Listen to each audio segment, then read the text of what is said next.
Gen Z, generation Z, alpha, X Y এগুলা কি? আসসালামু আলাইকুম, welcome back to another new video. মূলত এই যে কোটা আন্দোলনকে ঘিরে বাংলাদেশে যে এক ধরনের আন্দোলন হলো, স্বৈরাচার বিরোধী আন্দোলন, শিক্ষার্থীদের উপর যে সরকার আক্রমণ করলো। প্রথমে তারা কোটার সংস্কার চাইলে সরকার কর্তৃক তাদেরকে ডাইরেক্ট মারার নির্দেশ দেওয়া হলো এবং পরবর্তীতে শিক্ষার্থীরা আরও বেশি আন্দোলনে বেগবান হয় এবং সরকার একসময় পতন হয়। মূলত তারপর থেকেই সামাজিক যোগাযোগ মাধ্যম সহ বিভিন্ন জায়গায় জেন জি এবং জেনারেশন জেড কথাটি ছড়িয়ে পড়ে। এই নিয়ে অনেক ঘাটাঘাটি, অনেক তোলপাড় শুরু হয়ে যায়। আসলে একজন আরেকজনকে প্রশ্ন ছুড়ে দেয়, তুই কোন জেনারেশন, আমি জেনারেশন জেড, এইরকম। আজকে আমরা জেনারেশনগুলোর ডিভিশন জানবো, কোনটাকে কোন জেনারেশন বলা হয় এবং এইগুলো বলার কারণ কি, কিভাবে আসতেছে, কারা কোন জেনারেশন, এভরিথিং আজকের এই ভিডিওতে ক্লিয়ার করবো ইনশাল্লাহ।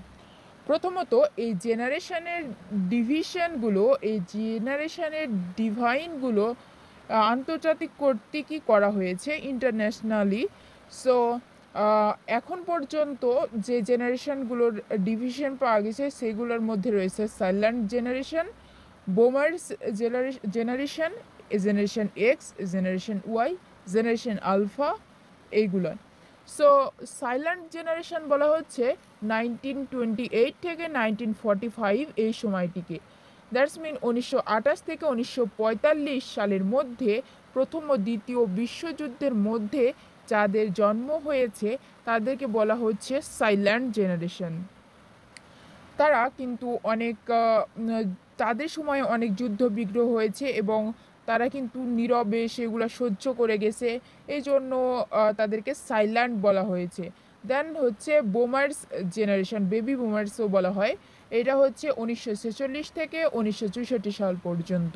দ্বিতীয় বিশ্বযুদ্ধের পরে যখন সমগ্র পৃথিবীতে অভাব, অনটন, ক্ষুধা, দারিদ্রতা বৃদ্ধি পেয়েছিল, ইনক্রিজ হয়েছিল, যখন লোকজন বুঝতে পারতো না কীভাবে জীবনযাপন করবে, সমগ্র বিশ্ব যখন ধ্বংসস্তূপে পরিণত হয়েছিল, চারিদিকে শুধু হাহাকার, খাবার কষ্ট, আসবাবপত্রের কষ্ট, এই সময়টাতেই জন্ম হয়েছিল এই যে বোমার্স জেনারেশনের। আর এই জেনারেশনে যেসব ব্যক্তিরা জন্মগ্রহণ করেছিলেন তারা নেক্সট জেনারেশন সম্পর্কে চিন্তিত ছিলেন না। নিজেদের জীবন জীবিকা নির্বাহ করে নিজেরা বাঁচলেই হতো, এরকম এই জেনারেশনের টার্গেট ছিল। এবং এই জেনারেশনের সময় অভাব অনটন অত্যাধিক বেশি ছিল, প্রযুক্তি তখনও তেমনভাবে উদ্ভাবন শুরু হয়নি। এবং এই জেনারেশনের লোকজন এই কারণেই যে এই জেনারেশনে বেবি বেশি নিয়ে থাকতো এবং এই জেনারেশনের লোকজনের অনেকগুলো বাচ্চা হতো, তারা অনেক বেবি নিত। সো এটাই হচ্ছে বেবি বোমার্স জেনারেশন। দেন হচ্ছে জেনারেশন এক্স। এই যে 1965 থেকে 1980 সালকে জেনারেশন এক্স বলা হয়। এই জেনারেশন এক্সের যুগে তারা একটু করে ডিজিটালের মুখ দেখতে পায়। দ্যাটস মিন অ্যানালগ যুগ ছিল তখন, অ্যানালগ যুগ থেকে একটু করে ডিজিটাল যুগের দিকে উদ্ভাবিত হয়, যদিও সেই সময়টিতে অ্যানালগ যুগই হিসেবে গণ্য করা হয়। দেন জেনারেশন ওয়াই, যে 1981 থেকে 1996, এটাকে জেনারেশন ওয়াই বলা হয়। এই এই সময়টাতে ডিজিটালাইজেশন একটু করে শুরু হয় এবং অনেকটা ডিজিটাল হতে শুরু করে। এ সময় ডিস সহ বেশ কিছু প্রযুক্তির টেলিভিশন উদ্ভাবন হয় এই জেনারেশন ওয়াইয়ে।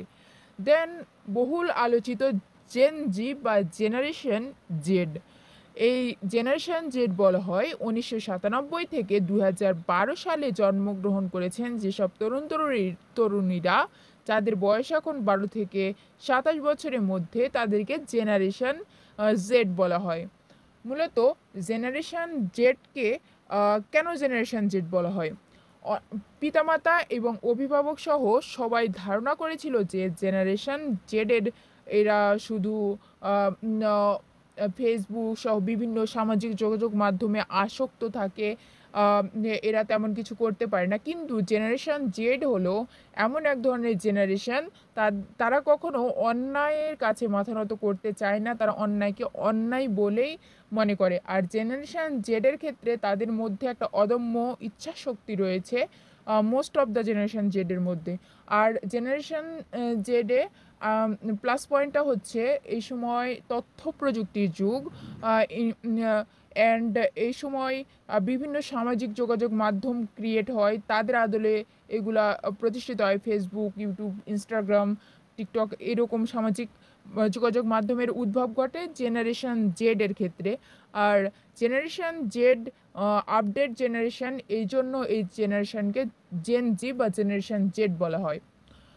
দেন 2013 থেকে 2025 সালের মধ্যে যাদের জন্ম তাদেরকে আলফা জেনারেশন বলা হয়। আলফা জেনারেশন আবার জেন জেড, এই যে জেন জি বা জেনারেশন জেড যেরকম তথ্য প্রযুক্তির যুগে জন্মগ্রহণ করা জেনারেশন, ডিজিটালাইজেশন জেনারেশন, তার চেয়েও অত্যাধিক অ্যাডভান্স জেনারেশন হচ্ছে আলফা জেনারেশন। এই সময় এআইয়ের ব্যাপক বিস্তৃতি ঘটবে। এখন থেকে কয়েক বছর পরে আরও বেশি এআই সব কিছু দখল করে নিবে।